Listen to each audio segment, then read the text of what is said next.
juga ada pihak yang selalu berusaha untuk memahami agama dalam kontekstual. Dan itu sepanjang zaman juga nggak pernah ketemu itu, Pak. Ada yang berusaha memurnikan, tapi ada yang berusaha untuk mengkontekstualisasi. Sama juga dalam konteks pemahaman kita berhukum gitu.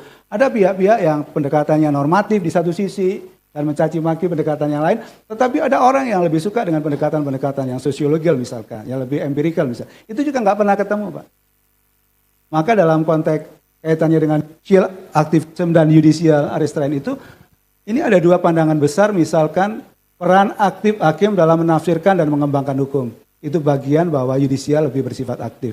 Yang kedua, mengisi kekosongan hukum melalui expanding. Karena hukumnya dianggap nggak lengkap, nggak jelas, kosong, maka dia harus menciptakan hukum, judgment law. Menyesuaikan hukum dengan perkembangan masyarakat. Oh, udah nggak memadai, sudah nggak adil, maka harus disesuaikan. Melindungi hak konstitusional dan keadilan substantif. Memang resikonya adalah ada overreach, jadi hakim memutus melebihi kewenangan. Yang kedua adalah judicial restraint, ada pembatasan diri hakim dalam menjalankan kewenangan. Dia tahu diri kewenangan saya, memeriksa, mengadili, tapi tidak membuat norma baru. Menghormati kebijakan legislatif dan eksekutif.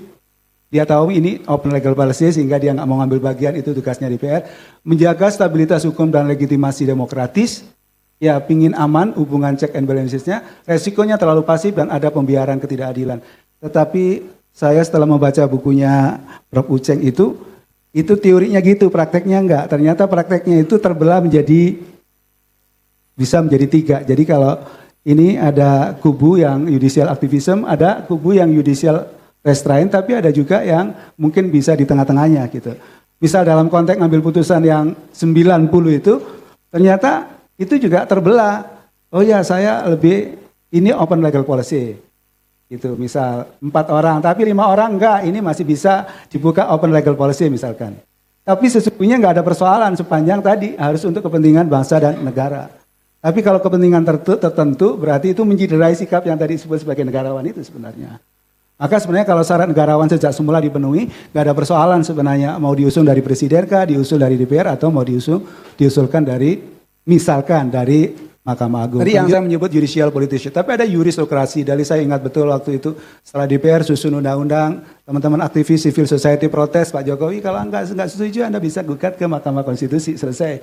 Jadi merubah yang semula itu adalah bagian dari ranah parlemen karena berkaitan dengan persoalan pilihan politik, nilai-nilai yang harusnya parlemen itu, tapi ternyata sengaja juga itu kemudian disarankan ke Mahkamah Konstitusi. Akhirnya Mahkamah Konstitusi itu menjadi ya kalau di pasal KUH Perdata 1365 itu yang disebut pasal keranjang sampah. Pokoknya opo ae wis lebokno Mahkamah Konstitusi itu jadi pasal keranjang sampah. Disebut sebagai judicial terrorism. Saya menemukan istilah ini pinjam dari pendapatnya Satya Brata Sinha. Jadi kalau terlalu dia aktif itu juga menimbulkan judicial terrorism selain yang disebut sebagai judicial creativity. Satu sisi adalah kreativitas hakim menemukan ruang keadilan dari keungkungan bunyi pasal perundang-undangan, tapi juga disebut sebagai teroris karena putusan itu menciptakan ketakutan bagi para pencari keadilan gitu. Jadi menimbulkan terorisme baru yang itu adalah melalui putusan-putusan pengadilan. Yang terakhir ini ada kaitannya dengan krisis integritas dan konflik kepentingan, penguatan fungsi judicial yang tidak diimbangi dengan integritas kelembagaan berpotensi menimbulkan krisis kepercayaan publik. Saya kira ini sebuah catatan yang berasal dari pengamatan via eksternal, jadi kalau nanti kurang tepat mohon ini